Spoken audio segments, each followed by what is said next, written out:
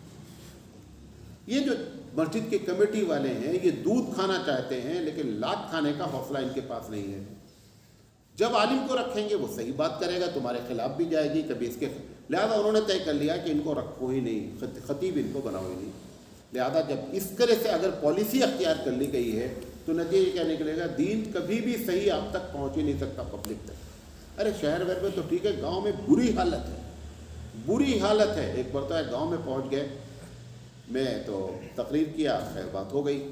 اب وہ نماز پڑھانے کی بات آئی، وہ امام صاحب انٹرنیشنل جو ہے وہ بقلم خود قاری ہے وہ۔ اچھا میں بھی کوئی قاری نہیں ہوں لیکن اتنا موٹا موٹا تو جانتا ہی ہوں نا کہ یہ غلطی ہو رہی ہے۔ تو وہ صاحب خطبے میں انہوں نے وہ غلطیاں کی جس کا کوئی جواب ہی نہیں، اور لیکن تجوید ویسی جیسے ہمارے مؤذن صاحب کی تجوید بڑی جاندار۔ تجوید مطلب اپنی خود موجود ہے، جو چاہ رہے ہیں جہاں چاہ رہے ہیں کھینچ رہے ہیں۔ ہم نے کہا کاہے وہ پگلا رہے ہو یار۔ بعد میں نے جب ان سے بات کیا انہوں نے کہا مجھے تو لوگ بہت پسند کرتے ہیں یہاں۔ ہم نے کہا کہ پبلک راگ پسند کرتی ہے، پبلک فن تھوڑے جانتی بیچاری کہ کیا غلطی ہو رہی ہے، یہاں پہ جو ہے وہ اخفا ہے کہ اظہار ہے، اسے کیا معلوم بیچاری کو۔ تم نے کھینچا، راگ اچھا لگا، انہوں نے کہا بہترین بات کر رہے ہیں۔ تو یہ معاملہ خراب کہاں ہوا ہے؟ یہ یہاں ہوا ہے۔ پھر تیسرا معاملہ خراب ہوا ہے کہ اگر کوئی باصلاحیت خطیب ہے تو ہم نے اس کے اوپر بین لگا رکھا ہے کہ اتنا ہی ٹاپک پر بولنا ہے، اس کے علاوہ نہیں بولنا ہے۔ میں خود ایک جگہ، میں مسجد میں بیٹھا ہوں، جھوٹ نہیں بول رہا ہوں، مسجد میں بیٹھا ہوں، میں ایک جگہ پہنچا، انہوں نے مجھے کہا، میری تقریر تھی، جب میں تقریر کے لیے بڑھنے لگا اور 3 یا 4 فٹ باقی تھا تو ایک صاحب نے پرچہ دیا مجھے کہ آپ اس کو پڑھ لیجئے پہلے پھر تقریر کیجئے۔ تو میں نے سوچا کوئی خاص بات ہوگی، یقینی بات ہے۔ میں نے جب اٹھا کر کے پڑھا تو اس میں پہلا جملہ لکھا تھا کہ مولانا صاحب قرآن مجید کو ٹاپک نہیں بنائیے گا، خدا کی قسم کھا کے کہتا ہوں۔ اب آپ بتائیے کہ عالم کو جاہل مشورہ دے تو نتیجہ کیا نکلے گا؟ جو متن نکل رہا ہے نکل رہا ہے۔ ایک صاحب نے پوچھا نا، ایک صاحب کمیٹی والے ایک عالم کا انٹرویو لے رہے تھے، تو انہوں نے پوچھا کہ اچھا یہ بتائیے کہ علامت قیامت کیا ہے؟ انہوں نے کہا پہلی علامت تو ابھی واقع ہو رہی ہے کہ جاہل عالم کا انٹرویو لے رہا ہے، یہ اس سے بڑی علامت کیا ہے؟ یہ علامت ہے۔ اب عالم کو مشورہ دیا جائے غیر عالم کہ صاحب اس ٹاپک پر بات کریں، تو نتیجہ کیا نکل رہا ہے کہ بیچارے جو غیر صلاحیت والے لوگوں کو بٹھا دیا گیا ہے، حفاظ بیچارے جو ہے وہ خطیب بنے بیٹھے ہیں، تو نتائج نکلنا چاہیے۔ لہذا جب تک یہ صحیح نہیں ہوگا تب تک معاملہ صحیح نہیں ہوگا۔ پوچھا کہ مسجد کی صفائی کس کے ذمے ہے؟ کیا امام مؤذن کے ذمے نہیں ہے؟ اگر حضور صلی اللہ علیہ وسلم کے زمانے میں ان کے ذمے نہیں تھی تو تنخواہ بھی نہیں لیتے تھے۔ دیکھیں نبی کریم صلی اللہ علیہ وسلم کے زمانے میں ہر شخص اپنے آپ کو سمجھتا تھا کہ مسجد کو صاف رکھنا، جو بھی آتا تھا، جو بھی دیکھا، گندگی جو بھی، یہ جو معاملہ یہ ہے یہ ایک کمیٹی کی طرف سے، لیکن مؤذن کو بھی جو ہے صفائی صرف مسجد کی دی جائے۔ آپ بولیں ٹوائلٹ صاف کرو، آپ بولیں جو ہے وہ کیا کہتے ہیں ہماری گاڑی صاف کرو، یہ نہیں ہونا چاہیے۔ مسجد کا اہتمام کرے اور مؤذن بھی یہ سمجھے کہ مسجد کی صفائی کرنا خود ایک ثواب کا کام ہے، اور امام صاحب کو قطعی سے دور رکھنا چاہیے۔ آپ کو حیرت ہوگی، میں ابھی گیا تھا عرب دنیا، تو عصر کا وقت تھا، میں تھوڑا سے پہلے چلا گیا، ایک آدھا گھنٹے، تو دیکھا کہ ایک آدمی سارے ٹوائلٹ صاف کر رہا ہے۔ میں سمجھا کہ ہوگا صفائی کرنا۔ جب اذان کا وقت آیا تو دیکھا بھائی اذان دے رہا ہے، پھر جب نماز کا وقت آیا تو دیکھا بھائی نماز پڑھا رہا ہے۔ ہم نے کہا یہ اتنا بڑا ظلم ہے۔ جس امامت کو دلیل بنا کر کے ابو بکر صدیق رضی اللہ تعالیٰ عنہ کو خلیفہ بنایا گیا ہے، اس امامت کو تم نے جو ہے وہ ٹوائلٹ صاف کرنے والا لگا دیا، تو کیا نتیجہ نکلی؟ کوئی امام کی قدر ہے؟ یہ امام ہے تمہارا؟ نوکر سے بدتر تم نے امام کو سمجھ رکھا ہے۔ امام امام ہوتا ہے یار، امام کی قدر ہونی چاہیے۔ پوچھا گیا ہے کہ اس سال ہبلی دھارواڑ میں چوتھے دن بھی قربانی کی گئی، جبکہ پہلے 3 دنوں میں قربانی کرنے میں کوئی رکاوٹ نہیں تھی، جان بوجھ کر چوتھے دن قربانی کرنا صحیح ہے یا نہیں؟ اور جو ایسا کرتے ہیں ان کے پاس مضبوط دلیل ہے؟ یہ مسئلے میں اختلاف ہے۔ جن لوگوں کے پاس 4 دن قربانی ہے وہ 4 دن کرتے ہیں، ان کے پاس مضبوط دلیل ہے، ان کی دلیل ہے۔ جو 3 دن کرتے ہیں اس سے مضبوط دلیل ان کے پاس۔ پوچھا گیا جس طرح سے شراب بیچنے والا گنہگار ہے، کیا اسی طرح افیم ہیروئن کا کاروبار کرنے والا بھی گنہگار ہے؟ ایک دم گنہگار ہے۔ جس سے انسانیت کو خطرہ ہو جائے، جس چیز سے، اس کا کاروبار کرنا بھی گناہ ہے۔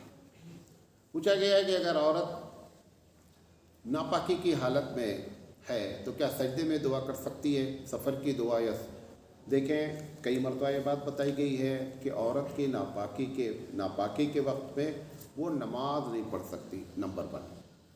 نمبر 2، قرآن نہ چھو سکتی ہے نہ پڑھ سکتی ہے۔ نمبر 3، مسجد کے حکم میں جو مسجدیں ہیں اس میں داخل نہیں ہو سکتی ہے۔ بیت اللہ مسجدوں کی سردار ہے، وہاں نہیں داخل ہو سکتی ہیں۔ اس کے علاوہ جتنی چیزیں ہیں، دعا پڑھ لینا، استغفار پڑھ لینا، سجدہ میں دعا کرنا، کوئی بھی چیز قرآن نہیں ہے لہذا آپ سب کچھ کر سکتے ہیں، کوئی ایسا مسئلہ نہیں ہے۔ پوچھا گیا کہ پچھلے سوال جواب میں آپ نے کہا کہ انٹرسٹ کی رقم انکم ٹیکس میں دی جا سکتی ہے، تو کیا پراپرٹی ٹیکس میں بھی انٹرسٹ کے پیسوں کو دیا جا سکتا ہے؟ نہیں دیا جا سکتا ہے۔ دونوں میں فرق کیا ہے؟ دیکھیں جن چیزوں کا فائدہ ٹیکس کا ہماری ذات کو ڈائریکٹ پہنچتا ہے وہاں پر انٹرسٹ کی رقم نہیں لگائی جا سکتی۔ مثال کے طور پر پانی کا ٹیکس ہے، پانی آپ استعمال کر رہے ہیں، لہٰذا جو ٹیکس ہیں جس کا فائدہ ہماری ذات کو پہنچتا ہے وہاں انٹرسٹ کی رقم ہم خود ذاتی طور پر استعمال نہیں کر سکتے۔ پوچھا گیا ہے کہ بدعتی کا احترام کرنا منع ہے، کیا ایسی کوئی حدیث ہے؟ صراحتاً حدیث ہے۔ ایک آدمی اگر یہ معلوم ہو جائے کہ یہ کام کرتا ہے جو اللہ اور اس کے رسول کے خلاف ہے، بدعت کر رہا ہے، ایسے آدمی کو احترام نہیں کرنا چاہیے۔ بدعتی کا احترام کرنے کے لیے صراحتاً حدیث ہے کہ بدعتی کا احترام نہیں کیا جائے۔ پوچھا گیا ہے کہ بیوی سے ویڈیو کالنگ کرنا جائز ہے یا ناجائز؟ آپ کو یہ بات معلوم ہونی چاہیے کہ آپ کی کوئی بھی کالنگ جو ہے وہ ریکارڈ ہو سکتی ہے۔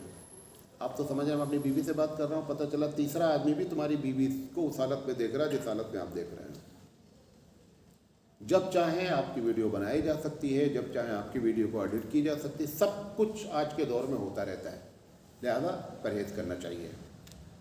پوچھا گیا ہے کیا بیوٹی پارلر کا کورس کر سکتے ہیں؟ بیوٹی پارلر میں جو چیزیں حرام ہیں، جو شرعی لحاظ سے، ان کو سیکھنا اور پھر اس کو اپنی زندگی میں عمل کرنا جائز نہیں ہے، ورنہ بیوٹی پارلر میں جو دوسری چیزیں ہیں وہ جائز ہیں۔ پوچھا گیا کہ ایک عورت کی شادی ہوئی ہے اور شادی کے بعد شوہر نے اس کو ہاتھ تک نہیں لگایا، اب اس نے طلاق دے دیا ہے، تو عدت گزاریں گے کہ نہیں گزاریں گے؟ یہ بات سمجھ لیں، ہمارے یہاں ایک لفظ استعمال ہوتا ہے خلوت صحیحہ۔ خلوت صحیحہ کا مطلب یہ ہوتا ہے کہ میاں بیوی آپس میں مل گئے، ایک جگہ بیٹھ گئے، وہاں پر کوئی رکاوٹ نہیں تھی، ہر حال میں عدت بھی گزاریں گے اور کیا کریں گے؟ مہر بھی ادا کریں گے۔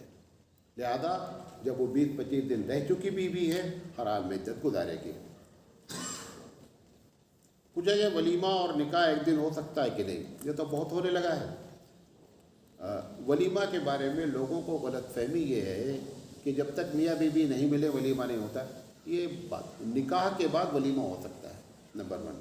افضل ولیمہ یہ ہے کہ میاں بیوی کی ملاقات ہو، اس کے بعد ولیمہ رکھا جائے، لیکن اگر نکاح کے بعد ولیمہ رکھ دیا گیا تو ولیمہ مانا جائے گا۔ پوچھا گیا حالت نماز میں کچھ لوگ انگلیاں چٹکاتے ہیں، ایسا کام مسجد میں کثرت سے کرتے ہیں، ایسا کرنے والے کا کیا حکم ہے؟ منع ہے۔ مسجد میں انگلیاں ویسے ہی چٹکانا، نماز کی حالت میں تو اور بعض لوگوں کا آتا ہے جیسے ہی نماز ختم ہوگی ایسا لگ رہا ہے نماز کا ایک جز ہے جو فوراً کرنا چاہیے۔ کچھ لوگ کیا کرتے ہیں، کمر توڑنا شروع کرتے ہیں،